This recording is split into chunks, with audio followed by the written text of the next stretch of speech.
Sesifinyelele ku-10 isibalo samaqembu asengenelele uhulumeni okuphatha ngokubambisana i-GNU. The African National Congress has confirmed that a total of 10 political parties now constitute the Government of National Unity. Rise Mzansi, the United Democratic Movement and Al-Jamaa were officially welcomed into the GNU. But joining us this morning to talk about the dynamics of how this impacts the other two quote-unquote founder members, but we've gotten to hear that no, there are no founder members. The ANC is the one that invited everybody in. So if there's a founder member, it is the ANC. Good to have Wayne Sussman, political analyst, with us once again. Good morning, Wayne. Good morning, Tammy. Very interesting times. Certainly very interesting times, and many are saying that we haven't quite seen the final hand of the African National Congress, that maybe what looked like the DA dominating could actually be something contrary to that. What are your thoughts on the chess games that we are seeing at the moment? Just to take it back, there are a few caveats. The first is we go down to KwaZulu-Natal. And there we must remember that there's already a coalition in place led by the IFP with the ANC, the DA and the National Freedom Party. Now that coalition, I would say, depends on the DA being at the table and of course all those other parties. But I want us to remember that because the DA are needed in that coalition. When we look at the picture nationally, of course it's now up to 10 parties in the ANC invited Government of National Unity.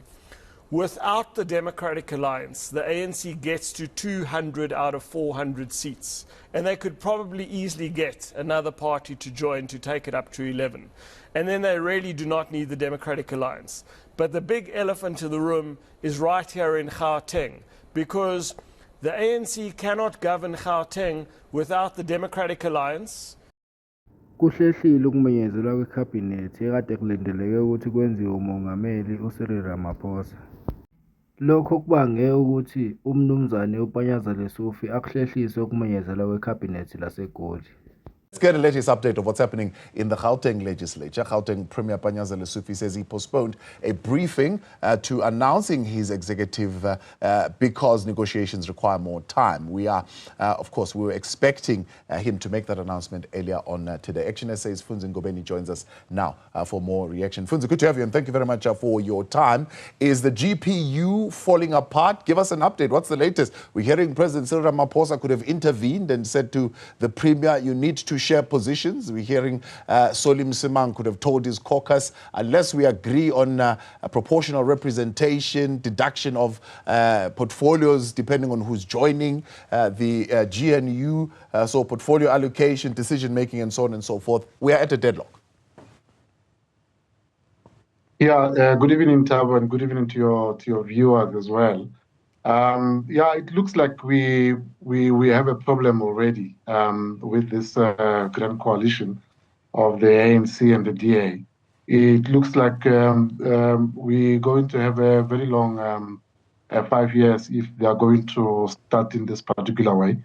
Because, like you say, it seems like they are prioritizing positions more than issues that are affecting the voters and not speaking about them. We don't hear them, arguing about where to start, whether we must start with fighting crime and bringing back the rule of law, or we must prioritize taking over all the buildings that have been hijacked in the cities. We don't hear them talking about the safety of our residents in the province. We hear them arguing about positions, and that's already showing us red flags. And we hope that they will resolve that so that we can be able to start with the key work of ensuring that service deliveries get to our residents. So that's what they should be focusing on. Our past experience tells us that there's really no firewall between party politics and public administration. So when we are seeing turmoil within party politics that are playing out, we always worry what's happening in the public administration, in the administration of delivering of services. Yeah, because I mean, it's something that really residents and of Gauteng needs to worry about, because we only have now the Premier at the helm, and he doesn't have his executive to support him. And as a result, a lot of of work, it's now standing still. I mean, there's so many people that are waiting for these MECs to get into their offices so that they can be able to get their issues resolved that obviously coming from the previous term. I mean, if you look at the issue of the NPOs who remain unpaid today, who are supposed to take care of the homeless people on the street. I mean, if you look at the issue of security guards that have been camping outside the health department and looking for assistance from the MEC. They are still waiting to be assisted. I mean, you look at the social development department, there are service providers that have delivered uniforms for young children, and most of them are elders, that have been contracted with the province, and they've been waiting for their payment, for a very long time. They were hoping that after elections, there will be an executive that can be able to respond to them. I mean, the other day we went to the offices to go and see whether we can speak to the officials to see whether they can be able to assist these individuals. And the same officials were telling us that, we are waiting for the Premier to announce our boss. We can't move without his or her signature and his approval. So this is stolen service delivery in a big way. And we hope that these parties are able to see that they are contributing to lack of service delivery, and they can be able to find each other on these positions that they are looking for. I-ANC ikhala ngey'mfuno zamaqembu ku-GNU. Ithi umongameli uyena onegunya lokuqoka abantu abazoba kwikhabhinethi.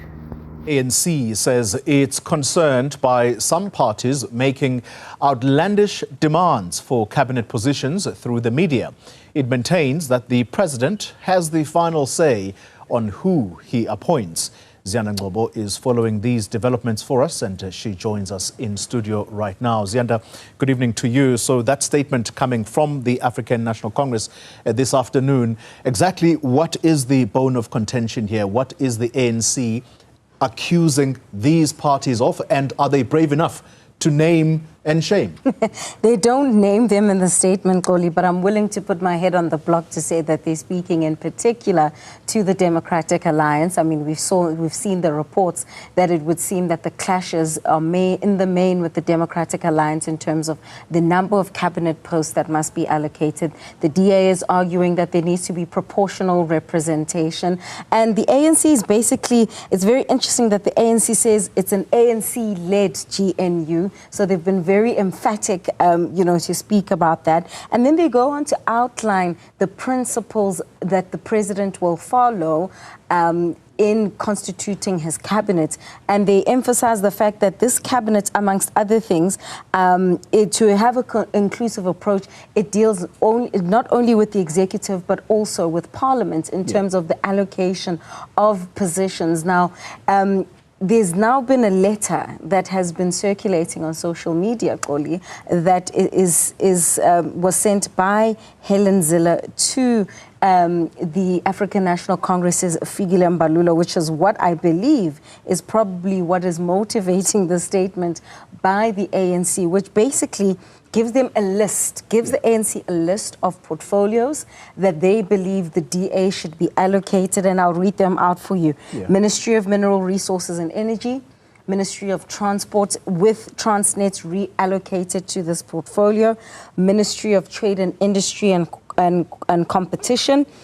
Then you have the Ministry of Public Works, provided that infrastructure is also moved back to from the presidency back to Public Works, Higher Education, Science and Innovation, Public Service and Administration, Cooperative Governance and Traditional Affairs, Justice, Home Affairs, International Relations and Cooperation, and Communications and Digital Technology. So you've got 11 portfolios. They then go on to say that the DGs, the technocrats, the engine rooms, that will be reporting to a DA minister must be approved by panels consisting are selected by panels consisting of DA ministers and submitted to the president for his approval, and such an approval cannot reasonably be withheld. and that all the contracts of all current DGs would also need to reconsidered in light of our concern that incumbents may not be amenable to direction from the DA ministers. And then another caveat is that all tenders and departments reporting to DA ministers issued since the promulgation of the election date be reviewed, and then that a technical clearing house is established, which is consisting of a representative from each participating party with a mandate to resolve our differences over policy. And then what would seem to be, what I'm sure the ANC would interpret as a threat, they say, finally, please be advised that the Democratic Alliance participation in the governments in Gauteng and KwaZulu-Natal depend on our participation in government at a national level, which is the conversation, Koli, that we've been having about the discussions at national level, cascading to province and Gauteng. And that's why I want to bring in that bite by Solim Simanga, who seems to have a particular view as to why Panyaza Lesufi could not announce his cabinet yesterday. Let's